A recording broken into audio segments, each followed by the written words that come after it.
ಈಶ್ವರ ಮಲ್ಪೆ. ಉತ್ತರ ಕನ್ನಡ ಜಿಲ್ಲೆಯಲ್ಲಿ ನಡೆದ ಕಾಳಿ ಸೇತುವೆ ದುರಂತ ಹಾಗೂ ಅಂಕೋಲಾ ಶಿರೂರು ಗುಡ್ಡ ಕುಸಿತದ ಕಾರ್ಯಾಚರಣೆಯಲ್ಲಿ ಸತತವಾಗಿ ಪಾಲ್ಗೊಂಡು ಕಾರ್ಯಾಚರಣೆಯನ್ನು ಯಶಸ್ವಿಗೊಳಿಸಿದಂತಹ ಮಹಾನುಭಾವ.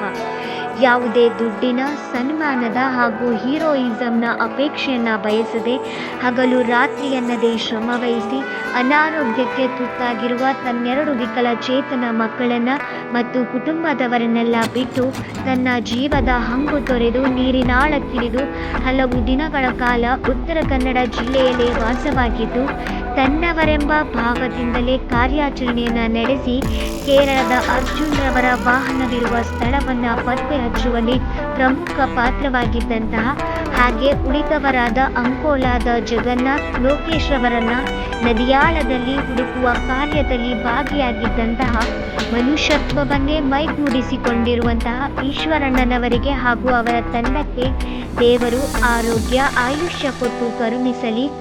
ಇವರಿಗೆ ಉತ್ತರ ಕನ್ನಡ ಪರವಾಗಿ ಹಾಗೂ ನಮ್ಮ ನಾಡು ನಮ್ಮ ಹೆಮ್ಮೆ ತಂಡದವರಿಂದ ಹೃದಯಸ್ಪರ್ಶಿ ಧನ್ಯವಾದಗಳು.